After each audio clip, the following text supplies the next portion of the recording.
to get started, right? We're here to talk about risks in the digital media landscape and actually more than risk, also opportunities. And to do that, I would like get a quick start into it and see what has actually been changing. And for doing that, I would like us to transport us back around 12 years. That's not so long. And just kick it off with a very brief reflection on, if you look back 12 years, which were the best-known high-tech companies that come to your mind? Cisco's there, Microsoft's there, Sony, Apple, not really. No, in the year 2000, they hadn't even invented the iPod, right? So it's like, they were a struggling company at that time. Nokia was there very, very strongly. So if we get into that, we typically get these type of things. Intel normally doesn't show up because they're inside. We forgot, but they're actually extremely profitable. Microsoft's there. We tend to forget about them now too. But let's go fast forward. And we put ourselves just 2 years ago. Which are the companies that come to our mind now? Apple is now there, right? So it's like, yeah, here I am. I was actually fast forwarding already. Google is there. Facebook. Probably Amazon. And these are actually the companies that tell themselves that they are the gang of four. So if we know a little bit about history, that can be dangerous. Right? And actually, I just read yesterday that they have requoted themselves, and they now call themselves the Fantastic Four. It's like much nicer than being the gang of four. But this is something that has to make us think, right? In just a decade, these companies, we have a complete switch of the competitive landscape, and that has some huge impact, not only on our businesses, but especially on our lives. Because when we look at how the industry had been traditionally innovating, we actually had a path that was more or less like this one. We had a technology change that normally was asked for by corporate clients who were asking for more server space, for more here, more there, more complexity, more integration. So adoption was directly going to the enterprises, and then enterprises were actually seeing that they were going to change the work practice and the business model. When we look at what's happening now, that's not true any longer, because what we see is that we have a technology change, and who's the first to adopt? Individuals. No? So it's actually, we're getting into society adopting before companies. So the companies are not any longer innovating for corporations, they're innovating for society, because individuals are asking for more stuff, right? And that then really has an impact not so much on our work practices, but on our life. And we're seeing, and probably if you have kids, you're seeing it, right? So they're connecting at dinner, they're doing their Facebook, you don't even know what they're doing. We actually have changed a lot. We're always connected. All of that happens. Obviously, there's a lot of impact on business models, but the missing link is the companies. We still don't know how actually to do the link. How are we going to come up with that business models? No? So what we see is that when we look at the Fantastic Fours, where are they actually innovating? In four spaces. They're innovating in mobile, they're innovating in social, they're innovating in data, they're innovating in cloud. And today we won't cover all four of them, obviously. That would be the media AMP sort of thing. We're going to just get a first glimpse into mobile, right? And see what is going on, what is actually putting ourselves at risk when we think about mobile, and where's the big opportunities that come with that. Normally here the sad story is that the opportunities are not so much for the incumbents that are already there, and here we can clearly see that Nokia is suffering that and BlackBerry is suffering it. The opportunities normally are for others. And I think that we as business people have to learn is to actually get ourselves to take advantage of the opportunities. Don't get stuck into the risks that obviously are there. No? So what is going on? No? And before we get into mobile, I would like to just devote a moment to this thing in which we're saying the change really, really is different. Right? And you've probably heard about the difference between digital immigrants or visitors and digital natives or residents. right? Meaning that we are here probably all in this part of being immigrants, and there's lots of residents out there. And the crucial question is this divide going to hold up, or is it going to go down? Right? Are we going to see that this is actually reducing? And for that, we have to understand things like this. I mean, I don't know if that's the right age to start using an iPad, but I mean, how young do you have to be to start interacting with technology currently? Pretty young, right? Just get back to yourself. Do you remember your age of interaction, first age of interaction with technology? How old were you? 18? So, but here the question is why 18, and why now suddenly these kids are already so engaged with technology? It's like, has something changed in their genetics? We hope not, because I mean that would go against evolutionary theory, right? So what has happened? And I think that a very nice way of seeing it. How many of you remember screens like this? I mean, probably quite a few. I mean, how appealing is it to interact with a screen like this? You have to be a little bit of a geeky. No? I mean, Greg, who was saying that he was already interacting at the age of 5, I mean you now have classified yourself as a geek. No? It's like, but we knew that before, so right. So, but I mean, it's not appealing to the majority of the society, right? Then we had an evolution, right? And we got into graphical user interface. That's when we had to start using the mouse. That initially was only one click, and then Microsoft decided we had the left and right click. How old do we have to be to start interacting on this? Typically. Many of you have probably started interacting with computers here. But we need to have like sort of microsensorial capabilities to be able to do the right and left click. So it's typically starting in the early teenage, 12, 13 years, probably 10, if you're really, really geeky before again. But now we are here. At what age can we start interacting when the thing is going move, touch, and sound? 12. 2. I mean, you can move before you talk, right? So, and that's what we're seeing. No? Kids just have to do this, and they have to visualize where the icon is, and then they can start interacting. And that is a huge change, and will imply something on how many people will actually interact with technology in the future. Who can potentially start interacting? Which are going to be the adopters of the future? Is it going to be our little kids? Or what we see, and this is what geekies like us, we call it natural user interface, right? So when we go natural, and we're going more and more natural, we're going to play with Kinect, so we can actually use our body to play rather than those joysticks that we had to learn an awful lot for to actually be able to master a game. Now it's just us and the body. But what happens with that is that we're actually seeing that the ones that are entering the technology space is not so much the youngsters, it's the matures.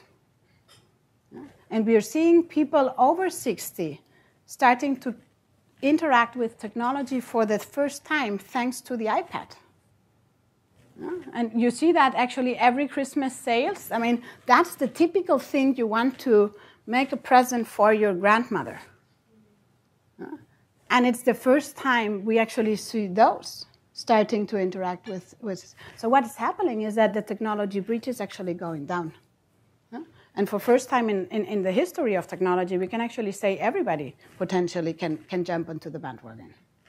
So not just the geeks. So Greg, your competitive advantage is going down. Well, I mean, life is tough, and we know about that. But that is what is happening. And that can be a threat because for him, the competitive advantage is going down. But it's a huge opportunity because for first time ever, you can try to reach consumers that you've never been reaching before because they weren't online. And that's why we're seeing now that anytime we do prospective forecasts of what is going on in e-commerce, in mobile, in any of the different avenues, we're actually seeing that they're higher than they used to be a year ago, because we're seeing natural user interfaces doing a big step forward. And this brings us to this type of things. When all the analysts are now telling us we're getting into the post-PC era, we're getting into an era with 10 billion of connected units, while we're coming from 1 billion connected units. I mean, 10 billion connected units means that we have a lot of screens connected to the internet. And it's not going to happen if it's just us. There have to be more. And we can start thinking, what type of screens are we going to connect? I mean, and if we get creative, we will find a lot of opportunities. Car makers are already in present mode, so all the cars are connected already. But if we start thinking, how many opportunities to actually do something differently if we get into the 10 billions? And the indications are that the 10 billions will be reached fast, right? Because that would be the next big question, is how fast will this thing happen? If it's going to take us 10 years, we can actually sit down here and say, relax, Sandra's just saying this. But what if it happens in 2 years? And do we have indications? Where would you think it is? More in 2 years or more in 10 years? Greg is here saying more in 2. Oh, we're probably hoping it's more in 10 years so that we have some time. But I mean, the news actually are, it's not going to be 10 years. No? It's going to be pretty soon. No? So when we look at what's going on, I mean, with mobile, we're already seeing that we are now selling more smartphones and tablets than computers. And if we look at projections, right, this is for me the amazing thing. And we can trust projections or not. I mean, do the curve as you wish, right? I mean, just make it 50% of that projected growth. It's still going to be brutal. It simply is brutal. If we are here, that's to come. And that's somewhat of a limited definition of what an internet device is. Well, yeah, it's a super limited division because when we talk mobility, one of the things that happen is that today we just think of mobility in terms of smartphones and tablets, but we have this multi-device thing that we have to be aware. I mean, nobody, I think, doesn't even dare to make a projection what happens with multi-device. When our fridge, our cars, I mean, anything. I mean, our wine bottles could get connected so that we know that the wine that we are drinking has never been shaken up or gone through a temperature change that we don't want to have for our good wine that we're buying for $80, right? But that's the type of things that we have to think. I mean, there's so many internet-connected devices that we can see in the future. So it's very. This is like the most conservative thing that we can have, right? So, but start. I mean, and then think non-conservative, right? And we see that. Also, when we look at traffic consumption, right? So when we look at traffic consumption, and here normally my best source of reference is Cisco, because they have been doing this for a long time, and they normally have proven themselves to be conservatives. So normally, any projection they have been doing in the past, they have been 7% too conservative. Which doesn't mean nothing for the future, but it gives you an indication that this is how it goes. And this is how they see the projection going on. And an interesting thing that goes straight into the corporate versus consumer-driven innovation is that in the consumer segment, again, this is going faster than in the corporate segment. And we look at the evolution, and I mean, it's brutal. It's slower in North America. It's faster in other countries. It's logical. Other continents are still catching up. We have a pretty stable PC environment, so that is working well here. But when you look at them, I mean, again and again and again, you see it. And actually, what I think is interesting here is that the driving category of everything is video. I mean, video is the one that is making this change happening even faster. And that means, because we are all visual people, we love video. And then we can even think, what type of devices could receive video for us? Brutal. I mean, just think other places where you could enjoy video where you're not enjoying video today. I mean, if we did a quick brainstorming, we would end up with something pretty cool. And then if we go into what type of video, I mean, and you get the slides so that you have it, but we'll actually see that it's a number of things, and for me it's very interesting that the long formats are the ones that's growing.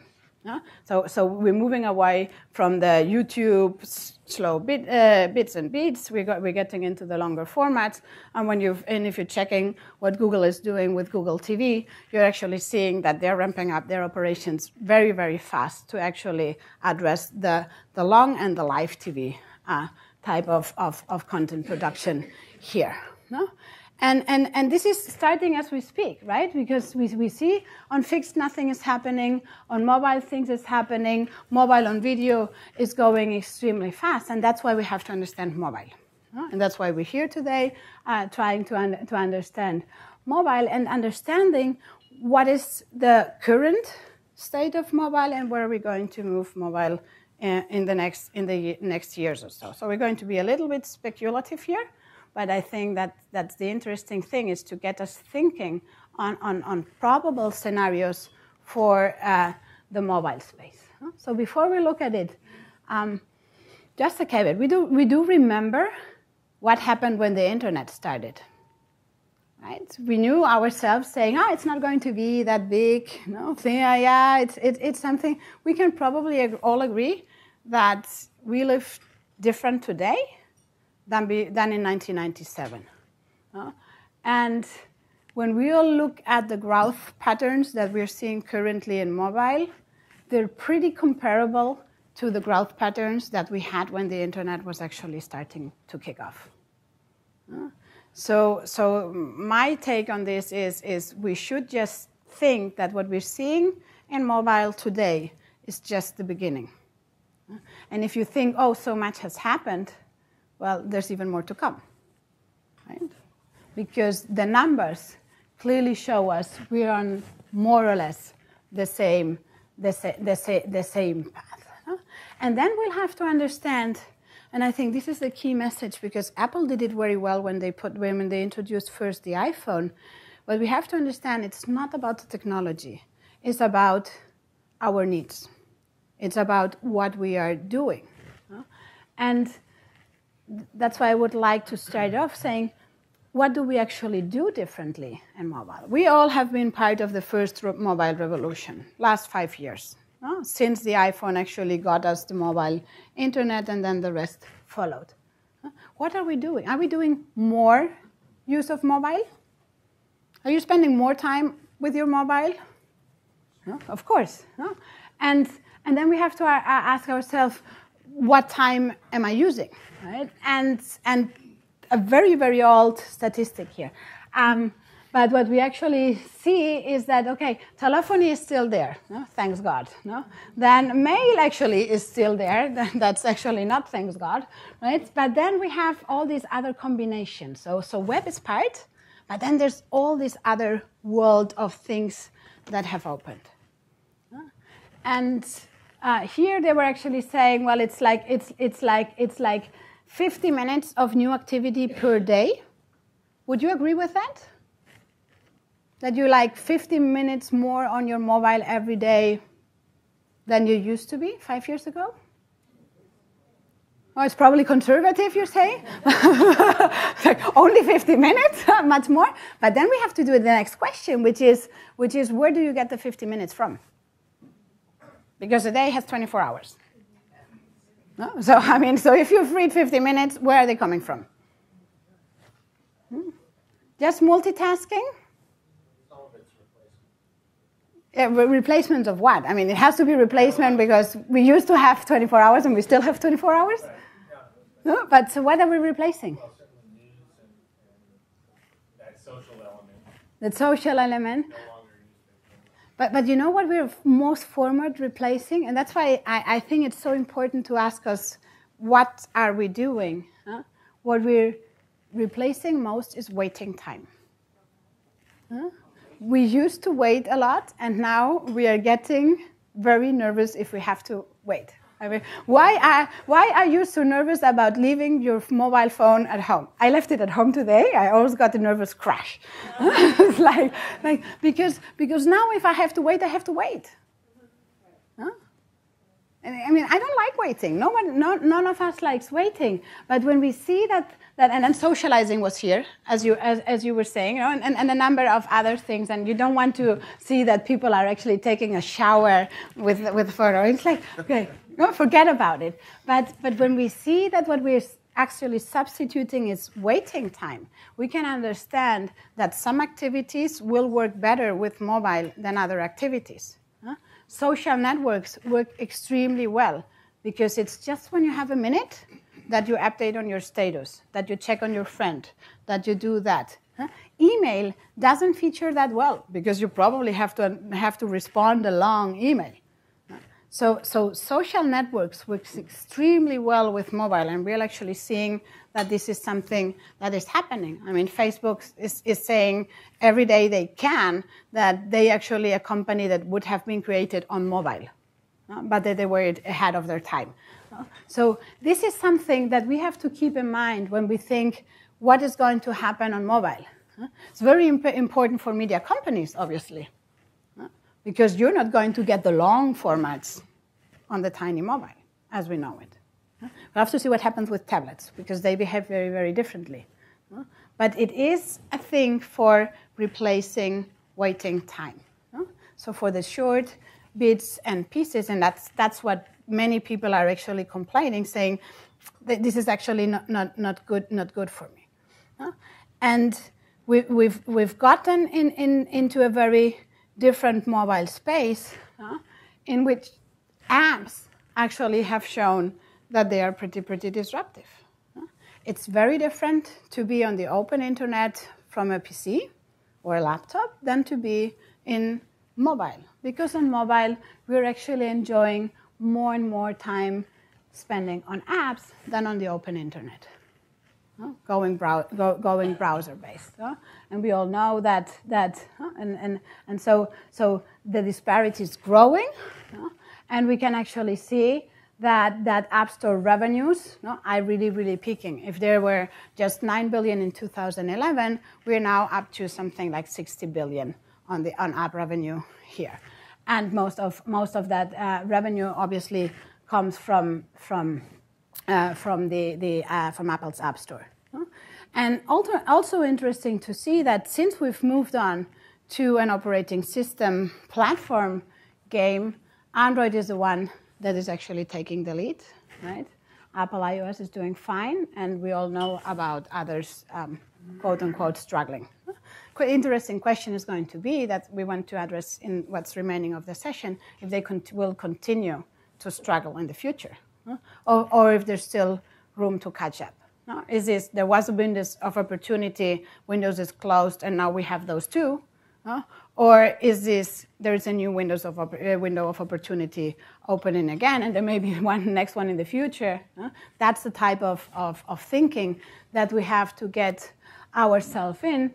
Remembering also that the thing that is going on is that most of the revenues for apps today still are with Apple.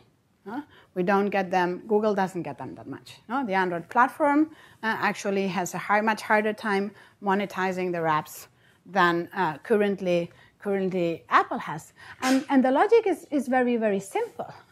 If we try to just put Apple's strategy in one slide, what we actually see is that Apple has done the following: has taken complete control on the consumer side, saying, I'll offer you a handset with an operating system, and I actually, through the App Store, give you complete control about and reliability on the quality of what's going on. So this is completely integrated.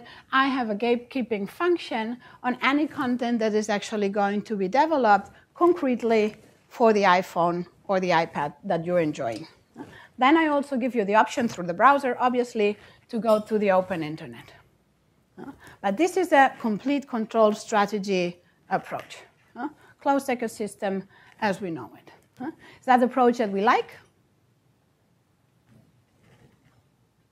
I mean, if we're seeking quality, we probably like it a lot because it ensures us quality. But obviously, you probably don't like the fact that you have one company gatekeeping on what type of content can actually be developed for the internet. It's very counterintuitive for how we have been enjoying the internet in the last years. No? Because so what we really hate is this thing. I mean, we love the one handset, but actually they control on the payment and they control the full ecosystem. So mixed feelings over here. Consumers so far have loved it. Developers, and especially content owners, are saying, well, this is a little bit of pain in the neck and getting an increasing pain in the neck because I have to develop my content for one platform, then for the next, then for the next, and for the next. And then actually if we move on to the next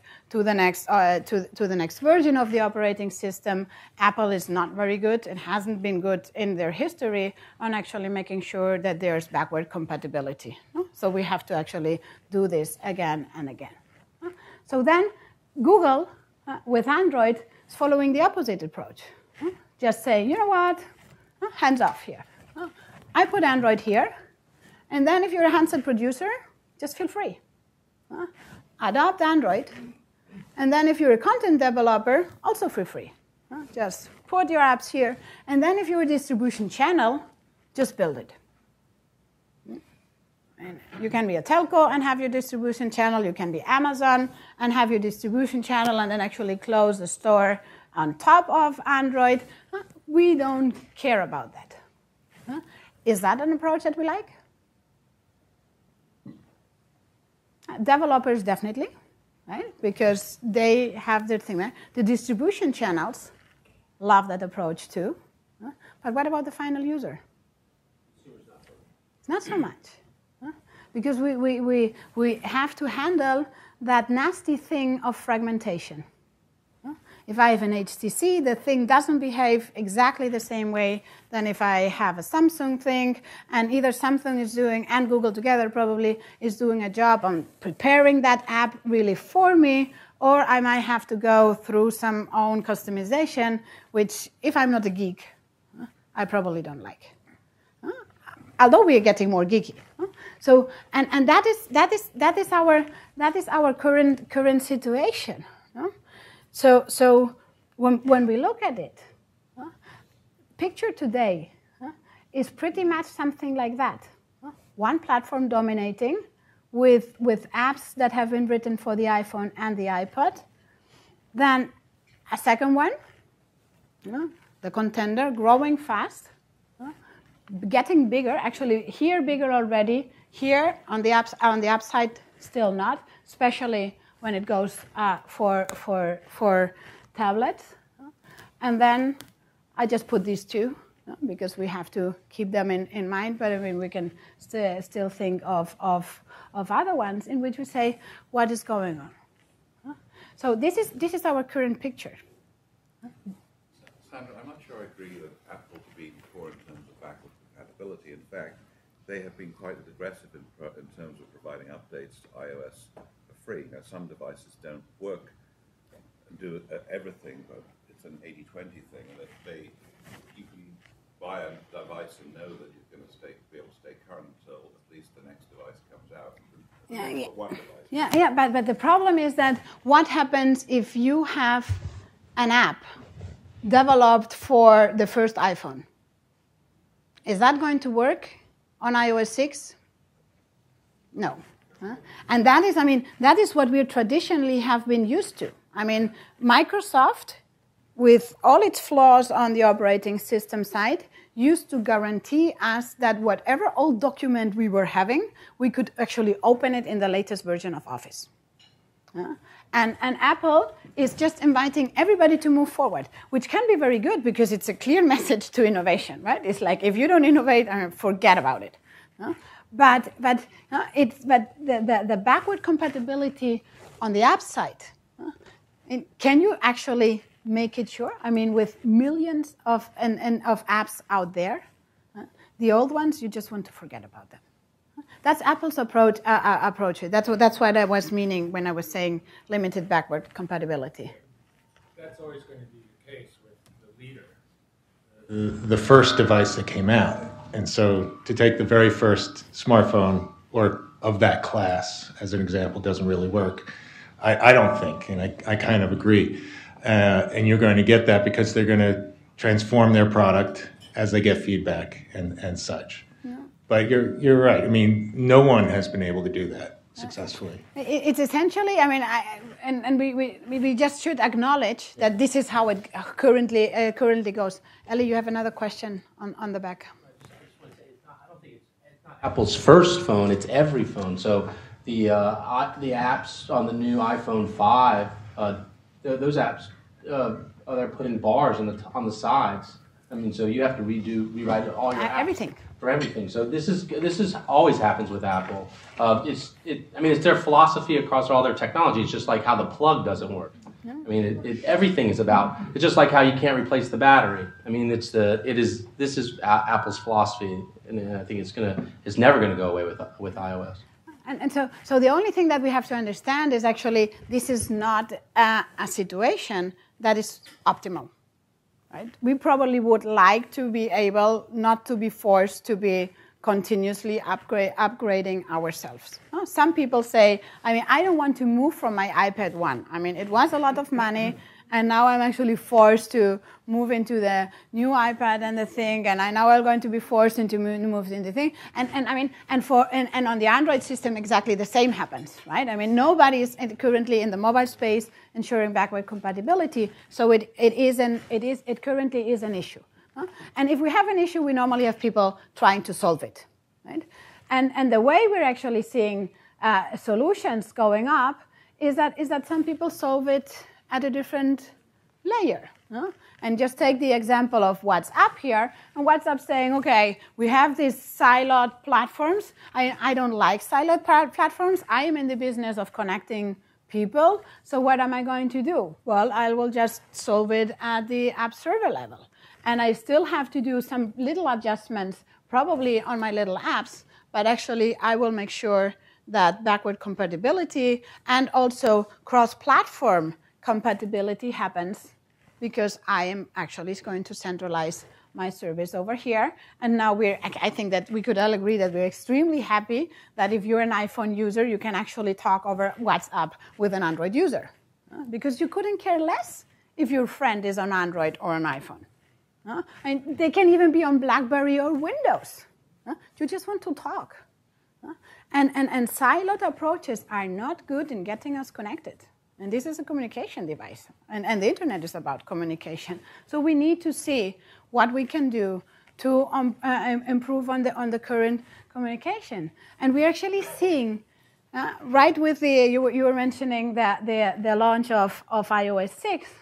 I mean, we are probably all aware that it has been probably the first time that Apple had to go for a public apology with Google Maps. Because of siloing their own maps into their platform, keeping Google out, and telling us, well, you can still do something. I mean, I think that this is a gorgeous sentence. If you've never read it, I mean, just go through it. I think it's the anti-Apple sentence. No, it's like, while we're improving maps, you can try alternatives by downloading map apps from the Apple Store, like Bing, MapQuest, and Waze, or use Google or Nokia's Maps by going to their website and creating an icon on your home screen to their web app. I mean, if I am a Mac user, do I want to do this? I want the thing to work. No, so this is like, okay, we're back into the geeky world. And I don't want to be. I mean, I bought my iPhone not to be on this thing. I don't want to be the one having to go there and install an icon that actually then looks like an icon, but is not an icon and gets me into a map that is not that good, that the map that I was used to have on my iPhone. It's a terrible situation. It's not what we want to see, and we actually see, I mean, it's the first time, I think, in the last years that we actually see iPhone users saying, I'm going to switch. I'm going to go Android. So what we're seeing is that at some point, mistakes like the ones with the map had to happen, because when you're exerting control power on an ecosystem, at some point you're going to make a mistake. And then you're making people aware that you're actually exerting control. And then people normally get very, very angry. And it's all piling up on signals that this is not an ideal solution. And that probably a window of opportunity is opening faster than we initially anticipated. And some people, and that's what I would like to talk about in the final bits, is actually saying, and that's for the consumers and the content owners. Right? I mean, we're talking to the content owners, and everybody's saying this thing of having to develop for different platforms. And in times of crisis, you don't want to do that. You don't want to be having to develop your content to work smoothly on an iPhone and an iPad, then on an Android phone, then on another tablet. I mean, it's too much. Even if we're in theory just working on 2 platforms, we're actually working on 4, because phones and tablets have to be treated differently. So it's being messy. So does HTML5 then level the playing field? Look.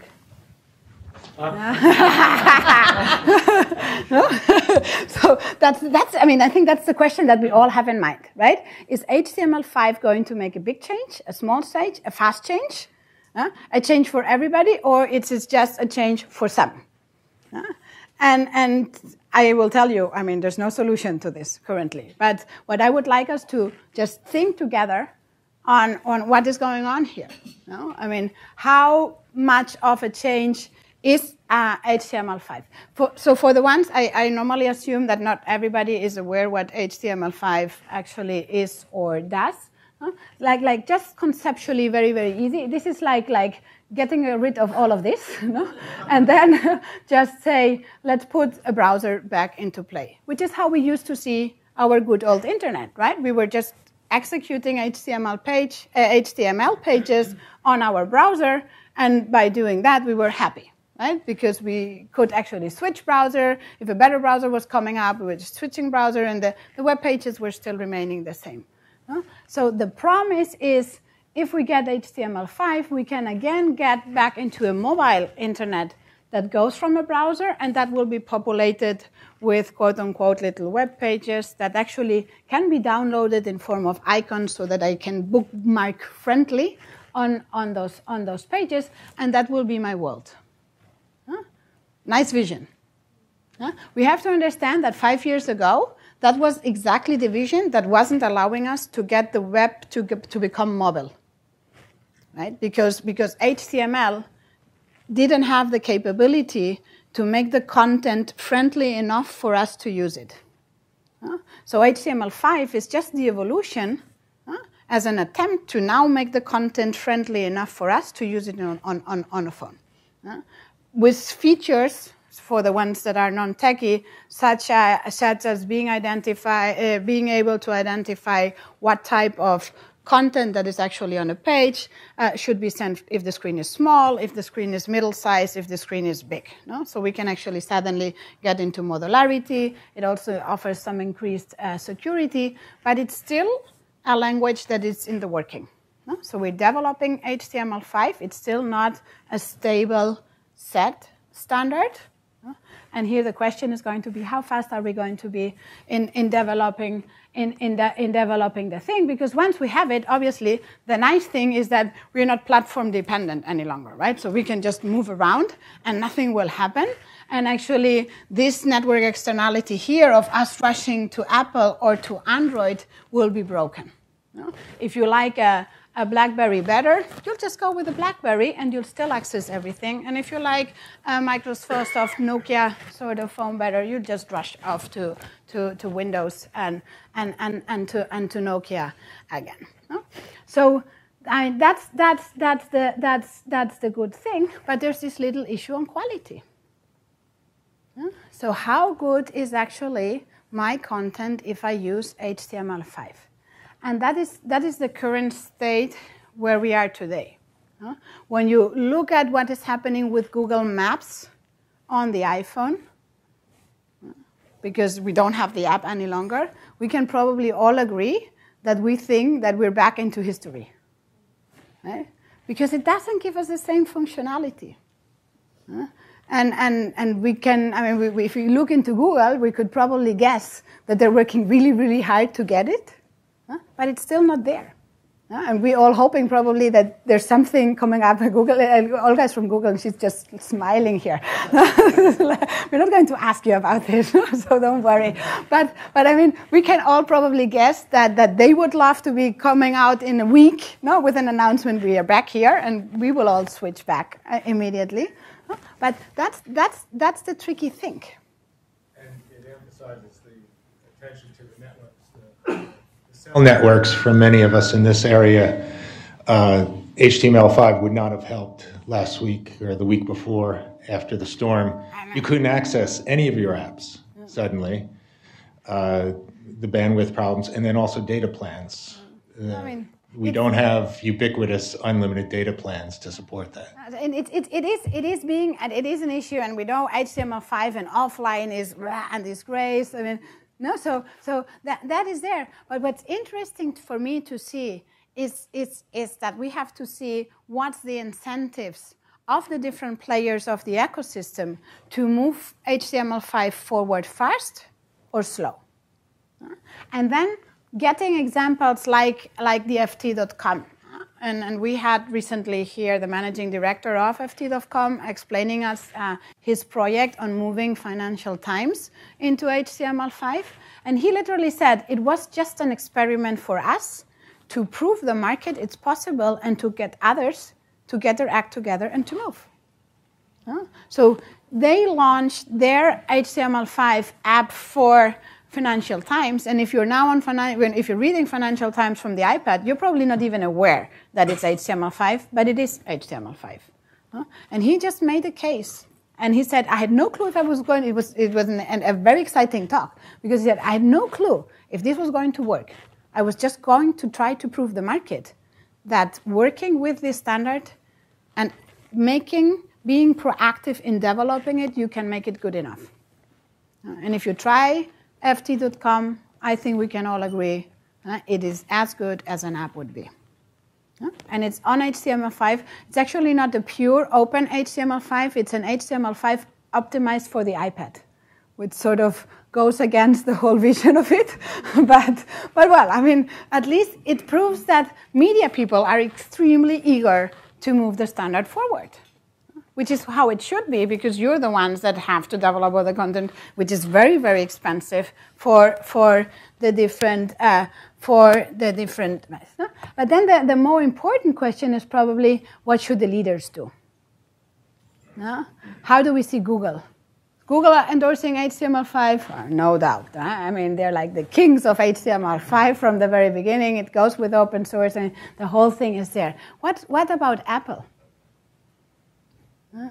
Our logic would say no. And then what do? They say yes. And then we have to understand, is this a real yes, or is this nice to be to the market yes? No, because, I mean, probably the market would like Apple to say it's HTML5. But then it's normally good if we go back to the numbers. And we look at Apple's revenues, despite the 60 billion they're getting out of their App Store, when we look at their revenues come from the iPhone, the iPad, and the Mac. This little tiny portion is, I mean, it's a big number, 60 billions, but it's a tiny portion for Apple. And when you look at profitability, it's even worse. Profitability comes from the products. So what Apple does is essentially having great hardware with some good software. So we need the combination hardware-software. Just with hardware, they probably wouldn't be able to sustain their pricing point of the product. But they have to understand that what's going on is I need to do value propositions that actually keep my hardware sales up. So will that happen if I stay away from HTML5 and keep being really, really close? It's a tough call. I mean, they bet the company back in history and lost the computer game with that. So you probably learn from your own history and say, keeping myself closed eternally is probably not a good strategy. We don't want to get covers on the falling icon. If you don't remember, there were covers here in the US on Apple, the falling icon. It's not that long ago. So we don't want this to happen again. And when we look at evolutions of operating system shares, right? I mean, that is what we're seeing. So Android going up from 16 to 22. Them, right? So we'll have to be very, very careful on this evolution. And Apple plays it very nicely because you remember how they positioned the new iPad? Not the mini, the big one. What was their party line on the new iPad? No flash. No, resolutionary. So when your main message to the market is this is resolutionary, how are you positioning yourself in terms of HTML5? Pushing it or not pushing it? Not really pushing it. You're not going to get the resolutionary functionality with HTML5. The standard is still too new. So probably for the iPhone, yes. For the iPad, it's probably very different. And that's why we say that we're seeing that tablets is a very, very different world from mobile. And we cannot just talk about mobile thinking mobile is mobile. We have to say mobile thinking in terms of the size of the screen. Because we're going to be able to develop different type of content for small screens, then for medium screens, then for big screens, then for really, really big screens, which is a television, right? We're not talking about television here because for the sake of time. And then on tablets, when we see the evolution, and this is like a very, very flashy number that just came out this weekend, no? But I mean, this was Apple's weekend sales, no? And this is Samsung's altogether sales. So it gives you an indication that they're still leading the pack there with a resolutionary strategy. So HTML5 is not happening, but then again, we also have to understand that that trend is also playing in favor of Android. And Android will again have a strong incentive to also for the tablets push for HTML5.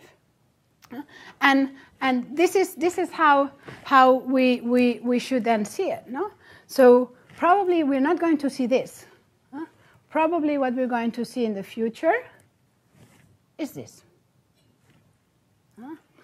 And that is something that we have to understand because we tend to polarize ourselves and think, well, it's either the open economy or the app economy. And it's probably going to be a coexistence of both. There's probably going to be things that are just going to be better on the web and other things that are going to be better in a closed app economy. For us media people, that's going to be a tough call. If you're in media, it's like understanding we're probably normally not versed in seeing, should I now be using HTML5 or should I go for an app? That's normally not part of our strategic thinking. But we probably cannot avoid it in the future. We have to start getting ourselves into this and see how this will in general evolve. And it's actually a good thing because the only thing that we're really seeing is that on average, the importance of the operating system is fading away. So these are becoming, the OS will become less important, and that's how it should be.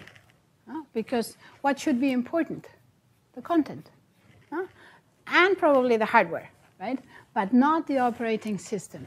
And it's definitely good if we are here, because what's going on here? No, what is happening on the user side is that we will then be able to really choose again. We're facing this time, we're pretty much logged in, no? So we have to make this decision. I mean, are you going to buy an iPhone or an Android? Can I stay with my BlackBerry? That is the disgrace of a situation.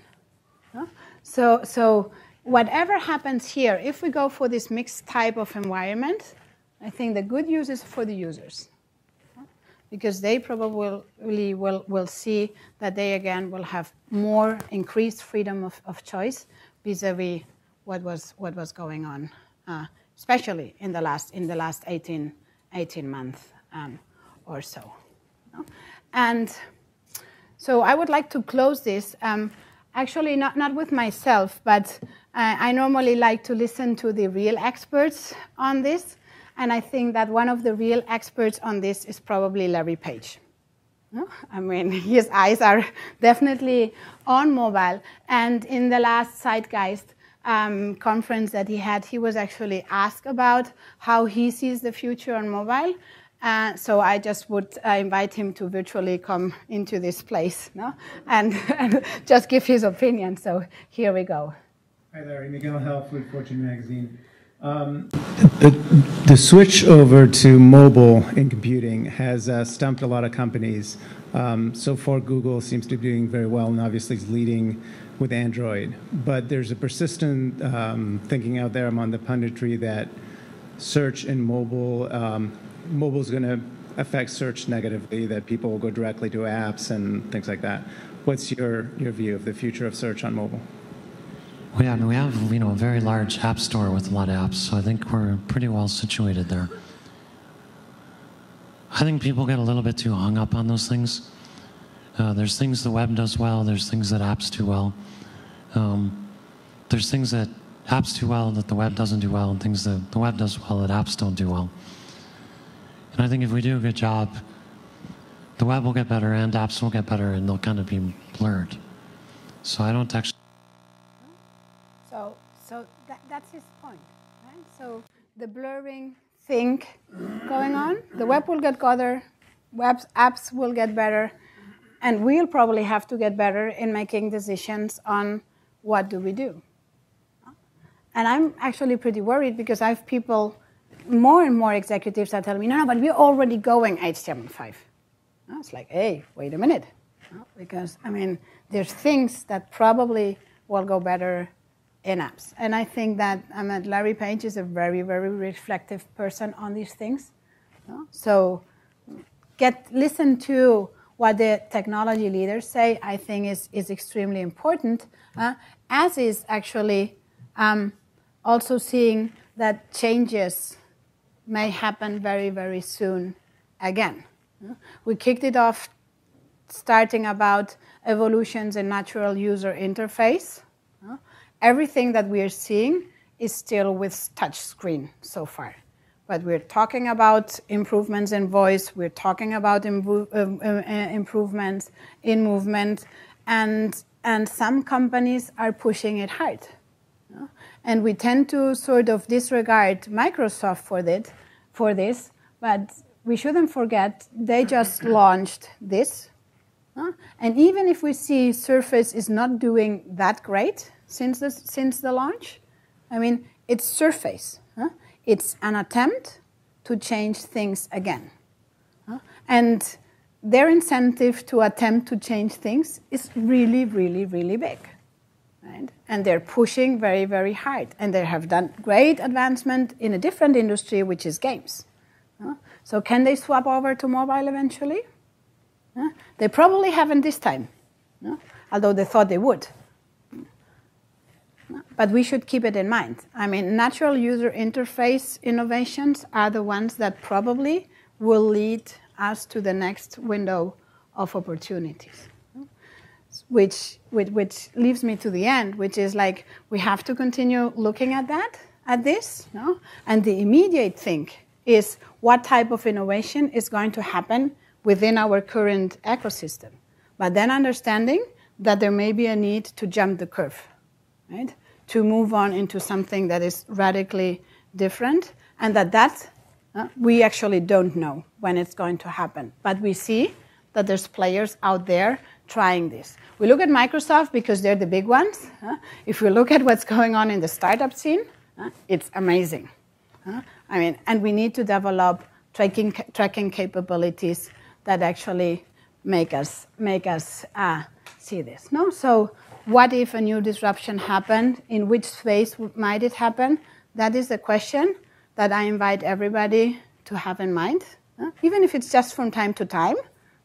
But scan the market, be very open-minded. Don't think that what you're doing is the best thing in the world, because others may be already thinking very, very differently.